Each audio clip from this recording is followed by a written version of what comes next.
Hello प्यारे बच्चों, welcome again to physics solution point. मेरे प्यारे बच्चों, आशा करते हैं आप सभी लोग अच्छे होंगे और आपकी पढ़ाई लिखाई बहुत अच्छे से चल रही होगी। बच्चों, पिछले वीडियो में हम लोगों ने इलास्टिसिटी का एक्सरसाइज 51 नंबर क्वेश्चन से लेकर 92 तक कर लिया था। इट मींस 1 to 92 तक का सलूशन आप लोग पा चुके हैं। आज हम लोग इसके आगे बढ़ेंगे। इस एक्सरसाइज के एंड में ग्राफिक्स से रिलेटेड कुछ सवाल हैं। आइए उन सवाल को हम लोग देख लेते हैं। बहुत इजी सवाल हैं, आसानी से आप लोग कर लिए होंगे अगर ट्राई किए होंगे।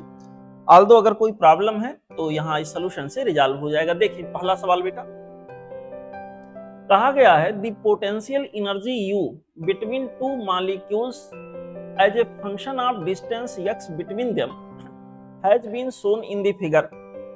बहुत बढ़िया। कहा गया दी टू मॉलिक्यूल्स आर, यहां पर बच्चों एक ग्राफिक्स ये वाला बना के दिया गया है। दिस वन, ये ग्राफिक्स आपको बना के दिया गया है। देखिए इसको अलग करते हैं। ये ग्राफ है, इसमें कुछ चीजें इंडिकेट की गई हैं। ये पूरा ग्राफिक्स आपके सामने है बेटा।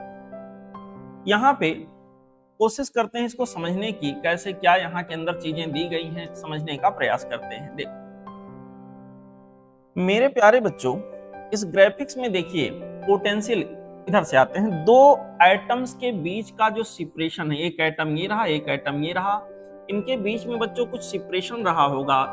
और ये सेपरेशन जैसे जैसे देखिए x की वैल्यू जैसे जैसे जैसे जैसे कम होती आ रही, पोटेंशियल एनर्जी की निगेटिव वैल्यू बढ़ रही है। कह लीजिए पोटेंशियल एनर्जी घट रही है क्योंकि निगेटिव में वैल्यू बढ़ रही है। और एक समय ऐसा आया है कि potential energy magnitude wise maximum हो गया है, लेकिन क्योंकि निगेटिव है हम कहेंगे पोटेंशियल एनर्जी पॉइंट P पर मिनिमम हो गया है। फिर उसके बाद पोटेंशियल एनर्जी बेटा उससे कम x की वैल्यू जब कर रहे हैं, इन दोनों के बीच का सेपरेशन जब x से भी कम हो रहा है, यहाँ इस पॉइंट पर जो भी वैल्यू रहा होगा x का उससे भी कम हो रहा है, तो पोटेंशियल एनर्जी देखिए निगेटिव में कम होता गया, कम होते होते पॉजिटिव हो गया, कम होते होते जीरो एंड देन पॉजिटिव हो गया, ऐसा कुछ हो रहा है। तो बेटा मैंने आपको पढ़ाते वक्त बताया है कि दो एटम के बीच का सेपरेशन एक पर्टिकुलर ऐसा होता है जो इक्विलिब्रियम सेपरेशन कहलाता है। ऐसे पर्टिकुलर सेपरेशन पर जब दो एटम्स होते हैं तो उनके बीच में लगने वाला फोर्स जीरो होता है। और अगर हम क्या करें, इक्विलिब्रियम सेपरेशन सपोज करिए R0 है, इस पर्टिकुलर सेपरेशन पर दो एटम के बीच में लगने वाला इंटर एटॉमिक फोर्स बच्चों यहाँ के अंदर जीरो है। अगर हम इन दोनों एटम के बीच का सेपरेशन बढ़ाएंगे तो इन दोनों के बीच अट्रैक्शन फोर्स काम करेगा। अगर बेटा इन दोनों के बीच का सेपरेशन हम यहाँ बढ़ाएंगे, ऐसे करें, इन दोनों को दूर ले जाने का प्रयास करें, तो इनके बीच ऑटोमेटिकली रिस्टोरिंग फोर्स डेवलप होगा जो इनको करीब लाना चाहेगा। इंटर एटॉमिक फोर्स कैसा होगा? अट्रैक्टिव। वहीं पर अगर बच्चों इस पर्टिकुलर सिचुएशन में हमारा एटम है, इस पर्टिकुलर सिचुएशन में हमारा जो है सिस्टम है, और इनके बीच का सेपरेशन सपोज करिए मैं घटाने का प्रयास करूं, इनके बीच का जो सेपरेशन है ना बच्चों, उसको मैं यहाँ के अंदर डिक्रीज कराने का प्रयास करूं, तो इनके बीच में जो लगने वाला फोर्स है, सपोज करिए फिर से मैं इसको बनाता हूं, ये मेरे पास दो एटम्स हैं, अभी इक्विलिब्रियम सेपरेशन जिसकी वैल्यू फिलहाल मैंने R0 लिखा उस पे है। अगर इनके बीच में दूरी घटाना चाहूं तो ऐसे पर्टिकुलर केस में बच्चों ये दोनों एक दूसरे से दूर जाना चाहेंगे, यानी इनके ऊपर लगने वाला जो फोर्स होगा वो कैसा होगा? रिपल्सिव। आप दो एटम को ऐसे मानो जैसे दो एटम एक स्प्रिंग से बंधे हों। समझाने का तरीका बच्चों, स्प्रिंग से बंधे हों, अगर आप उसको कंप्रेस करोगे तो दोनों एटम दूर जाना चाहेंगे, यानी फोर्स क्या होगा? रिपल्सिव। और अगर उसको आप एक्सटेंड करोगे, स्ट्रेच करोगे, तो ये दोनों एटम करीब आना चाहेंगे, यानी ऐसा मालूम पड़ेगा जैसे दोनों के बीच अट्रैक्टिव फोर्स काम कर रहा हो। बच्चों मैंने आपको बताया था शुरुआत में ही कि जब दो एटम इक्विलिब्रियम सेपरेशन पे होते हैं, यहाँ पर बच्चों ऐसे पर्टिकुलर सिचुएशन में इनके बीच की इनका जो सिस्टम का पोटेंशियल एनर्जी है वो निगेटिव होगा और मैक्सिमम होगा, या कह लीजिए मिनिमम होगा। निगेटिव मैक्सिमम का मतलब मिनिमम होगा। तो यहाँ पर आपको ये समझना है कि ये पर्टिकुलर जो सेपरेशन पॉइंट B पर मैं देख रहा हूँ, पोटेंशियल एनर्जी निगेटिव में मैक्सिमम है या आप कह लीजिए मिनिमम है, ऐसे भी सही होगा। यहाँ के अंदर बच्चों पोटेंशियल एनर्जी मिनिमम है, निगेटिव मैक्सिमम का मतलब मिनिमम है, तो ऑब्वियसली ये वाली दूरी जो एटम के बीच की रही होगी इस पर्टिकुलर पॉइंट के रिगार्डिंग वो इक्विलिब्रियम सेपरेशन रहा होगा। ठीक है, यहाँ पर ये उस समय की एनर्जी रही होगी जब दो एटम इक्विलिब्रियम केस में हैं। जब कोई सिस्टम स्टेबल इक्विलिब्रियम में होता है तो उसकी पोटेंशियल एनर्जी मिनिमम होती है, या अगर निगेटिव है तो कह लीजिए मैक्सिमम निगेटिव होती है, ऐसे बोल सकते हैं। मैग्नीट्यूड में मैक्सिमम हो और निगेटिव हो। फिलहाल ये वो पॉइंट दिखा रहा है जब दोनों एटम बच्चों इक्विलिब्रियम में हों। अब इनके बीच की दूरी अगर मैं इससे कम करूं, यानी ग्राफ पे मैं इधर चलूं, बी टू ए चलूं, बी टू ए अगर मैं जाऊंगा तो यहाँ के अंदर बच्चों ये दोनों एटम बी टू ए मैं जाऊंगा, मतलब इनके बीच का सेपरेशन मैं कम करूंगा। सेपरेशन कम करूंगा तो इनके बीच का जो फोर्स होगा वो कैसा होगा? रिपल्सिव। ठीक है बेटा। और अगर इनके बीच का सेपरेशन मैं बढ़ाऊंगा, आर नॉट से ज्यादा करूंगा, तो इनके बीच में फोर्स कैसा होगा? एट्रैक्टिव। इधर जाने पर दो एटम के बीच में जो फोर्स लगेगा वो क्या होगा? एट्रैक्टिव। और बेटा इधर जाने पर यानी आर नॉट से कम वैल्यू करने पर जो फोर्स होगा इनके बीच का वो क्या होगा? रिपल्सिव। अब जरा ऑप्शन को देखें। पहला ऑप्शन कह रहा है फोर्स इनके बीच में कैसा होगा? Attracted two molecules. अच्छा, आइटम नहीं मॉलिक्यूल्स की बात का, उसमें भी ऐसा एक्सप्लेनेशन होगा। यहाँ के अंदर two molecules are attracted when x lies between A and B. जब ए और बी के बीच में एक्स होगा तो कह रहा अट्रैक्ट होगा, नहीं उल्टा बोल रहा है। Attracted when x lies between b and c, बात सही है। And are repelled when x lies between A and b, ये भी बात सही है। तो यहाँ के लिए करेक्ट एक्सप्लेनेशन हो गया ऑप्शन बी। ओके, यहाँ के लिए बच्चों करेक्ट चॉइस जो हमारे पास आ गया वो हो गया ऑप्शन बी। जहां मैंने इलास्टिसिटी एक्सप्लेन किया है बेटा, बिल्कुल स्टार्टिंग में इस बात को बताया है, चाहे तो आप जाके पूरा वीडियो वहां का देख सकते हैं। ओके, चलते हैं अगले क्वेश्चन पे।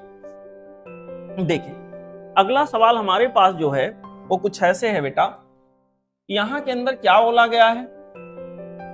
एक देखिए ग्राफिक्स दिया गया है इस सवाल में बच्चों, एक ग्राफिक्स दिया गया है, उन्होंने एक ग्राफ बना के दिया है और उस ग्राफ में कुछ बातें लिखी गई हैं। देखिए, the value of the force constant between the applied elastic force F and displacement will be, elastic force और डिस्प्लेसमेंट के बीच का यहाँ के अंदर बच्चों जो ग्राफ वो बना के दिया है, तो पूछा है यहाँ बताइए यहाँ पर फोर्स कांस्टेंट जैसे स्प्रिंग का फोर्स कांस्टेंट होता है वो वैसे कोई इलास्टिक मटेरियल उसका फोर्स कांस्टेंट पूछा गया है।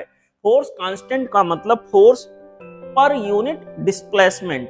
यहाँ के अंदर बच्चों इक्विलिब्रियम सेपरेशन पर अगर कोई इलास्टिक चीज है इक्विलिब्रियम में, उसको हम कंप्रेस करें या इलांगेट करें तो ऐसे केस में उनके बीच में इलास्टिक फोर्स डेवलप होता है जो उस बॉडी को उसी इक्विलिब्रियम सिचुएशन में रिलैक्स्ड कंडीशन में लाना चाहता है। मेरे प्यारे बच्चों, यहाँ के अंदर जो फोर्स लगाया गया होगा और रिस्टोरिंग फोर्स मैग्नीट्यूड में बराबर होंगे बाई फार्मूला यहाँ के अंदर आता kx। केवल मैग्नीट्यूड की बात मैं कर रहा हूं बेटा। यहाँ के अंदर हमारे पास होगा kx। अब ये k जो है, देखिए यहाँ पर फोर्स है, यहाँ पे x है, तो k जो यहाँ के अंदर है ना बेटा, यही हमारे पास हो जाएगा tan थीटा। यही ग्रेडियंट कहलाएगा, यही tan थीटा होगा जो कि निगेटिव होगा, दिख रहा है यहाँ से थीटा 90 डिग्री से ज्यादा है। तो यहाँ के अंदर निगेटिव चाहे लिख सकते थे, चाहे ऐसे ही देख लें tan थीटा। k मींस यहाँ के अंदर बेटा tan थीटा हमारा आ गया। अब tan थीटा अगर इधर से एंगल लेके निकालोगे तो निगेटिव आएगा, जो कि इनफैक्ट निगेटिव है, हमें केवल मैग्नीट्यूड से मतलब है, तो इधर का एंगल ले लो, इससे कोई फर्क नहीं पड़ता है।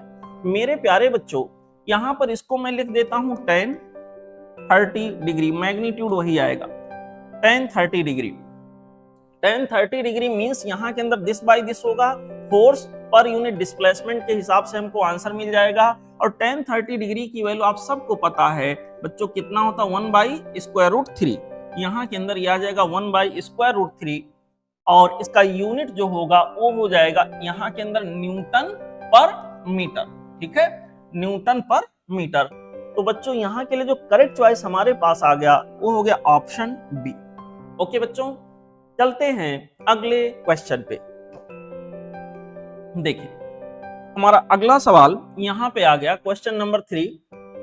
इस पर्टिकुलर क्वेश्चन में एक बहुत सामान्य सी बात आप सबसे पूछी गई है बेटा। सवाल ये है कि सर ये बताइए, ये जो ग्राफ दिख रहा है स्ट्रेस और स्ट्रेन के बीच में किसी मेटल के लिए खींचा गया है, तो आप ये बताइए यहाँ कौन सा ग्राफ का ऐसा हिस्सा है जिसमें हुक्स लॉ वैलिड हो। तो बेटा हुक्स लॉ वहां वैलिड होगा जहां स्ट्रेस और स्ट्रेन के बीच का ग्राफ कैसा हो, स्ट्रेट लाइन, क्योंकि हुक्स लॉ के हिसाब से स्ट्रेस डायरेक्टली प्रोपोर्शनल टू क्या होगा, स्ट्रेन। तो मैंने ये ग्राफ एक्सप्लेन भी किया था आपको पढ़ाते वक्त। सही जो ग्राफ का पार्ट है जिसमें हुक्स लॉ एप्लीकेबल होगा बच्चों, वो ये होगा, ये शुरुआत वाला हिस्सा जो स्ट्रेट लाइन जैसा आपको दिख रहा है, दिस वन।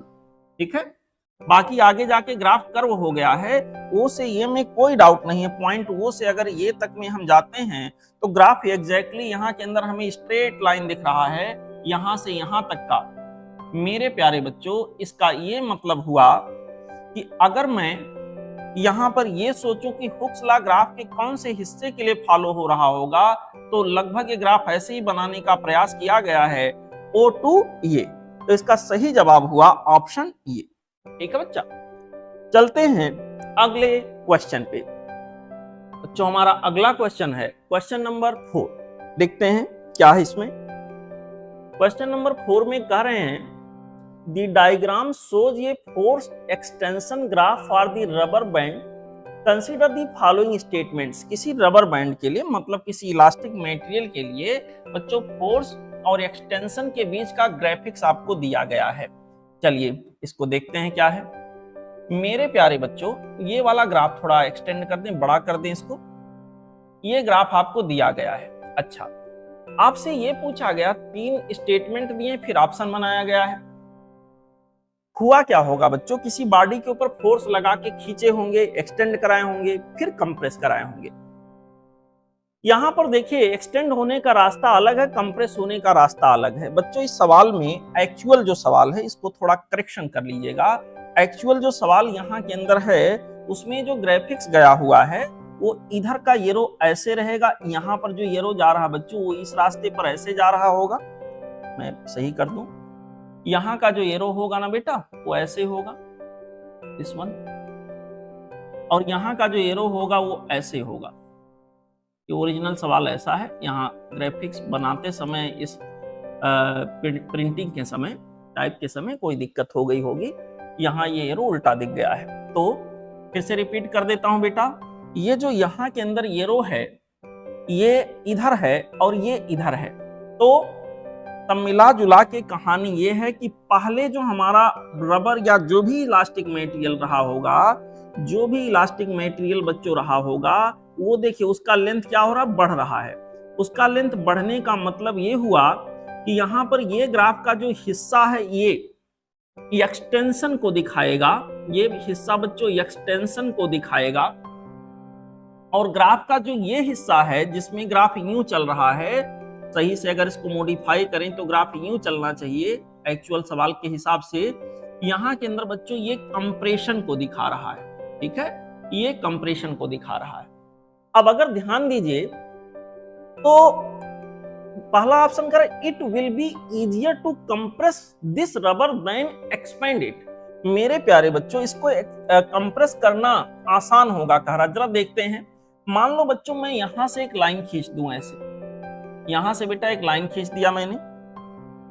इस लाइन की खास बात यह है, ये ग्राफ को जहां जहां मिल रहा होगा, ग्राफ के जिस जिस पॉइंट पर ये जाकर इंटरसेक्ट कर रहा होगा, जैसे कि यहां और बेटा यहां, ये 2 जगहों पे इंटरसेक्ट कर रहा है, एक ये पोजीशन और एक ये पोजीशन। जितना यहां एक एक्सटेंशन वाला ग्राफ है, इस पॉइंट पर जितना एक्सटेंशन है उतना ही कंप्रेशन इस पॉइंट पर है। लेकिन जरा फोर्स का हालचाल लिया जाए बच्चों, यहां पर अगर मैं एक वर्टिकल लाइन चलाऊं ऐसे, तो क्या हमें दिखेगा, कोशिश करते हैं समझाने की। बच्चों एक वर्टिकल लाइन में दोनों जगहों से चलाऊं, जितना इस पॉइंट के रिगार्डिंग जितना यहां पे बच्चों कंप्रेशन है, इस पॉइंट पर उतना ही एक्सटेंशन है। लेकिन आप देखिए फोर्स, यहां पर फोर्स कंप्रेशन वाला जो है और फोर्स बेटा यहाँ के अंदर एक्सटेंशन वाला जो है, इन दोनों को देखें, एक्सटेंशन वाला फोर्स ज्यादा हुआ है और कंप्रेशन वाला फोर्स यहाँ के अंदर कम आ रहा है। मैं यहाँ थोड़ा इसको सही कर दूं, यहाँ जगह बना लूं, तब कर रहा है ये। यहाँ के अंदर बच्चों ये जो फोर्स है दिस वन, ये बेटा फोर्स एक्सटेंशन कराने के लिए है, और ये वाला फोर्स यहाँ के अंदर कंप्रेशन कराने के लिए है। स्पष्ट दिख रहा है एक्सटेंशन वाला फोर्स कंप्रेशन वाले फोर्स से ज्यादा है, यानी सेम अमाउंट का एक्सटेंशन कराया जाए और सेम अमाउंट का कंप्रेशन कराया जाए तो एक्सटेंड कराने के लिए ज्यादा फोर्स की आवश्यकता हुई है और कंप्रेस कराने के लिए यहाँ के अंदर बच्चों कम फोर्स की आवश्यकता हुई है, यानी कंप्रेस कराना इजी है। तो पहला स्टेटमेंट देखें, कर it will be easier to compress this rubber than expand it, ये बात सही है। तो यहाँ के लिए बच्चों पहला जो हमारा स्टेटमेंट है वो करेक्ट हो गया। सेकंड कह रहा है rubber does not return to its original length after it stretched, जब स्ट्रेच कर दिया गया तो कह रहा अपनी ओरिजिनल लेंथ पर वापस नहीं आएगा। बिल्कुल वापस आएगा, क्यों नहीं वापस आएगा? यहाँ के अंदर बच्चों ओरिजिनल लेंथ पर बिल्कुल ये वापस आएगा। यहाँ देखिए जहां से ग्राफ चला था वहीं पर फिर आके पहुंच गया है, तो ये स्टेटमेंट तो यहाँ गलत हो गया। थर्ड कर rubber band will get heated if it is stretched, rubber band को जब स्ट्रेच किया गया तो स्ट्रेच एंड रिलीज, स्ट्रेच करके बच्चों जब इसको रिलीज किए होंगे फिर उसी पोजीशन में आया होगा, तो ऐसे पर्टिकुलर सिचुएशन में क्या होगा कि फिर से वो अपनी ओरिजिनल एक्सटेंशन 0 था, फिर से एक्सटेंशन 0 हो गया, यानी ओरिजिनल साइज में वापस आ गया। तो ये कह रहा है ओरिजिनल साइज में वापस नॉट रिटर्न, ये हमारे पास बच्चों गलत बोला है, ठीक है। अगला कर rubber band will get heated if it is stretched and release. अब देखिए जब इसको स्ट्रेच करके रिलीज किया गया तो करा हीट हो जाएगा। बिल्कुल बेटा, जब ये इस लूप को पूरा जो लूप चला इसको हिस्टैरिसीस लूप कहते हैं, ठीक है। मैग्नेटिज्म में भी ऐसा ही ग्राफ बन रहा था, मैग्नेटाइजेशन डीमैग्नेटाइजेशन के प्रोसेस में। उसी तरह यहाँ पर बच्चों हिस्टैरिसीस लूप का जो एरिया होगा बच्चों, यहाँ के अंदर हिस्टैरिसीस लूप का जो एरिया होगा, सब लोग देखें यहाँ पर हिस्टैरिसीस लूप का ये जो एरिया, अभी जो कलर मैंने चेंज कर दिया, दिस एरिया, यही एरिया यहाँ पर दिखाता है लॉस को। हीट के फॉर्म में एनर्जी का लॉस होता है बच्चों, heat loss will be proportional to या इक्वल टू दिस एरिया। यहाँ पर इसको आप ऐसे कोरिलेट कर सकते हैं। तो बिल्कुल rubber band will get heated if it is stretched and release, ठीक है। यहाँ के अंदर मेरे प्यारे बच्चों जब स्ट्रेच और कंप्रेस उसको करेंगे तो ऐसे केस में बाहरी जो फैक्टर है उसके द्वारा वर्क होगा, एनर्जी सप्लाई की जाएगी और वही एनर्जी सप्लाई यहाँ के अंदर बच्चों स्टोर होने लगता है और वही एनर्जी सप्लाई जो स्टोर होता है वही यहाँ के अंदर हीट के फॉर्म में इवॉल्व होता है। तो बच्चों यहाँ सब मिला जुला के कहानी आपकी ये है, यहाँ मिला जुला के कहानी ये है कि हमारा डी थर्ड जो स्टेटमेंट है वो भी करेक्ट है। तो फर्स्ट करेक्ट और थर्ड करेक्ट, इसका मतलब हमारे पास चॉइस जो होगा वो होगा ऑप्शन सी। ओके ठीक है बेटा, इसका आंसर की देख लीजिएगा, शायद कुछ और प्रिंट होगा तो सही कर लीजिएगा, इसका यही आंसर होगा। देखिए हमसे कहा गया है stress versus strain graph for a wire of two material A and B as shown in the figure is YA and YB. If YA and YB are Young's moduli of the material, then YA और YB में क्या relation होगा? मेरे प्यारे बच्चों यहाँ पर हम लोग क्या देखते हैं, Y इक्वल टू होता स्ट्रेस अपान यहाँ के अंदर होता स्ट्रेन। अगर मैं किसी ग्राफ का स्ट्रेस अपान स्ट्रेन देखूं, जैसे मैं इस ग्राफ का एक छोटा सा हिस्सा ले लूं तो यहाँ के अंदर बच्चों ये क्या होगा स्ट्रेस और ये क्या होगा स्ट्रेन। स्ट्रेस अपान स्ट्रेन करने से हमको क्या मिलेगा tan थीटा। तो यहाँ पर y की वैल्यू जो होगी बेटा वो tan थीटा के बराबर आएगी। y की जो वैल्यू यहाँ के अंदर होगी वो tan थीटा के बराबर होगी। तो यहाँ simply this will be equal to tan theta. अब देखो यहाँ पर हमें दो मटेरियल दिया है A और B, तो y for A divided by y for B equal to tan theta for A divided by tan theta for B। बेटा A के लिए tan थीटा हमारे पास tan 60 आ जाएगा, tan 60 डिग्री, और B के लिए tan थीटा हमारे पास हो जाएगा tan how much degree 30 degree. मेरे प्यारे बच्चों tan 60 की वैल्यू हमारे पास हो जाएगा स्क्वायर रूट के अंदर 3 और tan 30 की वैल्यू 1 बाई स्क्वायर रूट के अंदर क्या आ गया 3। तो इसका आंसर हमारे पास आ गया YA divided by YB. This can be related as, यहां के अंदर आ जाएगा 3/1. ओके, इसको सॉल्व करेंगे बच्चों, कहानी कुछ ऐसे होगी, YA equal to 3 times of YB. क्या ऐसा कोई ऑप्शन है? YA equal to 3 times of YB हमको ऑप्शन डी में दिख गया. इसका करेक्ट चॉइस हमारे पास आ गया बेटा ऑप्शन डी. ओके, चलते हैं अगले सवाल पे. यहां पे अगला क्वेश्चन देखें. क्वेश्चन नंबर हमारे पास आ गया 6, छठा प्रश्न. देखिए क्या कहा गया है. कुछ ग्राफिक्स बने हुए हैं हमारे सामने. यहां पर बच्चों कुछ ग्राफिक्स बना के उन्होंने दिखाए हैं. ABCD पढ़ते हैं सवाल को. दी load versus elongation graph for the 4 wires of the same material. Same material है बेटा, तो Y की वैल्यू क्या हो गई? सेम हो गई. Shown in the figure. Thickest wire, इसमें सबसे थिक वायर कौन सा होगा, सबसे मोटा वायर कौन सा होगा? मेरे प्यारे बच्चों, अगर मैं थिकेस्ट की बात करूं तो कैसे इसको कैलकुलेट करेंगे? Y इक्वल टू हमें पता है F, यहां के अंदर F into L divided by A into क्या हो जाएगा बेटा? Delta L. ऐसे. अब थिकेस्ट और थिनेस्ट की अगर पहचान करनी है तो आप ये निकाल लो, A equal to F into L divided by delta L into क्या होगा बेटा? Y. ऐसे लिख दिया. ध्यान से देखो, उन्होंने कहा लोड वर्सेज इलांगेशन. जैसे जैसे लोड बढ़ाते जा रहे हैं, इलांगेशन भी उसके हिसाब से बढ़ता जा रहा है. बच्चों जैसे जैसे लोड बढ़ाते जा रहे हैं, इलांगेशन उसके हिसाब से बढ़ता जा रहा है. तो यहाँ लोड का मतलब जो अप्लाइड फोर्स होगा उसकी बात हो रही होगी. तो इसको थोड़ा और मॉडिफाई करते हैं बच्चों. यहाँ के अंदर F की वैल्यू हो जाएगी Y into A divided by, और यहाँ डेल्टा L हो जाएगा YA delta L divided by बेटा क्या हो गया? L. अब देखो यहां पर Y इक्वल टू ये हो गया M, ये हो गया X. Y equal to MX. यहां पर इलांगेशन डेल्टा L है और यहां के अंदर बेटा Y के जगह पर फोर्स F है. लोड मतलब जो अप्लाइड फोर्स है, इलांगेशन का मतलब यहां के अंदर डेल्टा L की बात हो रही है. Graph no doubt straight line जाएगा. अब सबसे जो वायर ज्यादा थिक होगा, जिसका क्रॉस सेक्शनल एरिया ज्यादा होगा, मेरे प्यारे बच्चों tan थीटा आप देख रहे हो यहाँ पर इक्वल टू हो गया YA डिवाइडेड बाई L. अब Y और L तो सबके बराबर होंगे. क्यों भाई? Same material shown in the figure, 4 wires. अब लेंथ के बारे में कुछ बोला नहीं है तो लेंथ को चलो सेम मान लेते हैं. यहाँ के अंदर tan theta directly proportional to area cross section.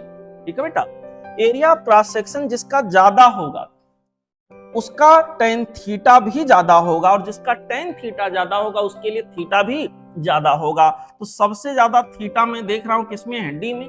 सबसे ज्यादा थीटा डी के लिए है, तो डी के लिए tan थीटा भी सबसे ज्यादा होगा, और जिसका tan थीटा ज्यादा होगा उसके लिए एरिया ऑफ क्रॉस सेक्शन भी ज्यादा होगा. इट मींस वो सबसे ज्यादा थिक होगा. तो यहाँ के लिए बच्चों जो करेक्ट चॉइस हमारे पास आया वो हो गया OD in the sense option ये.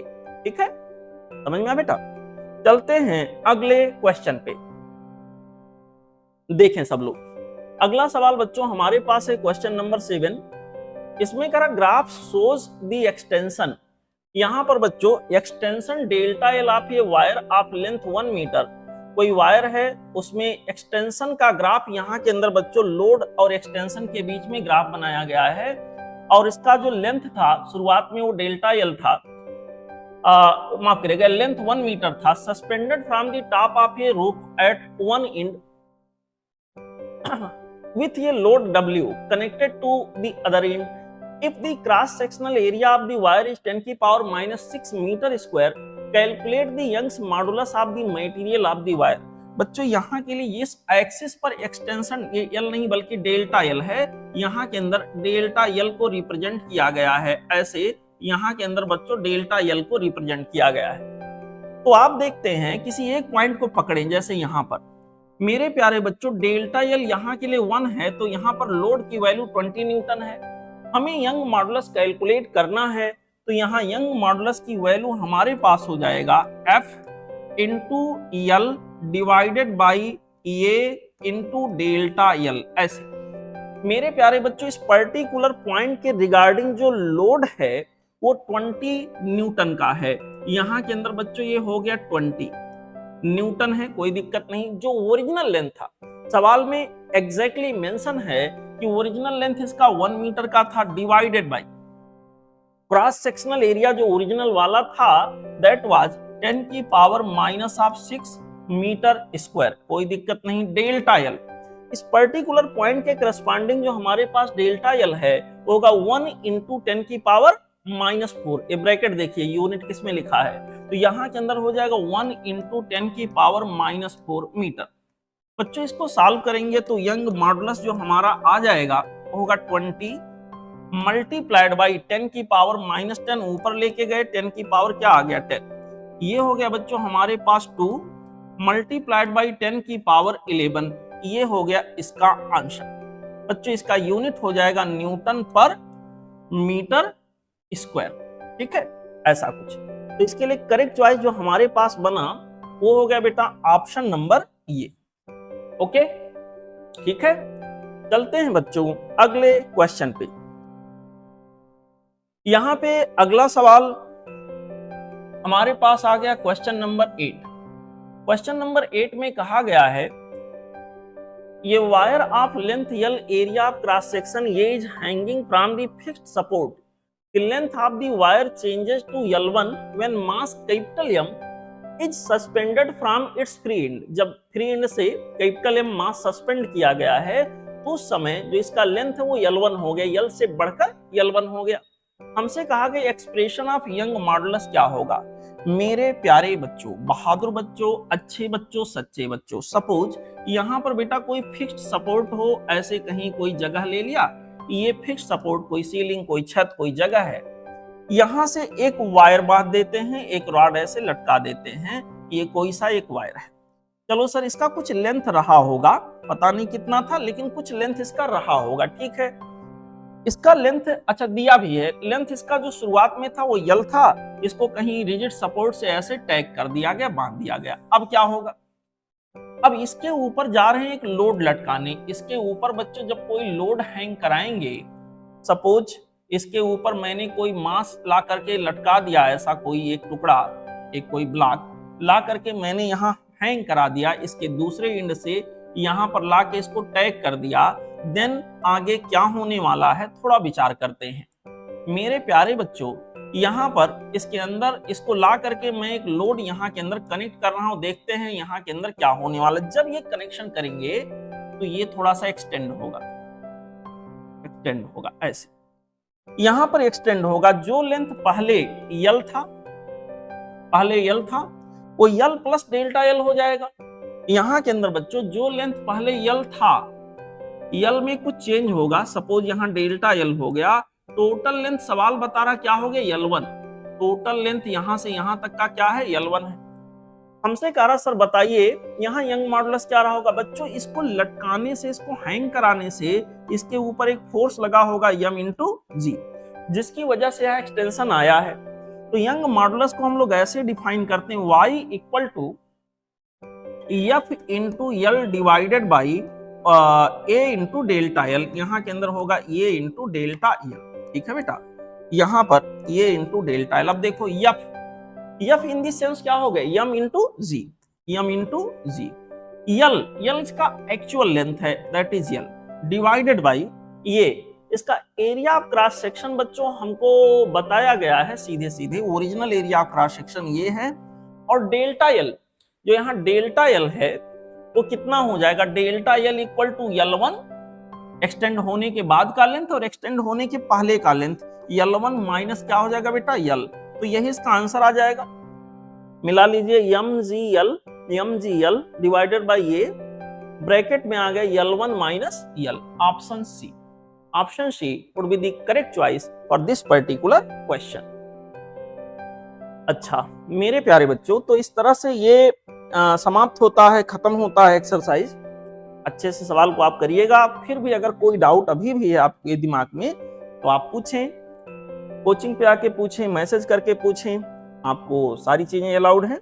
बस मेहनत करें, पढ़ते रहें, हंसते रहें, मुस्कुराते रहें।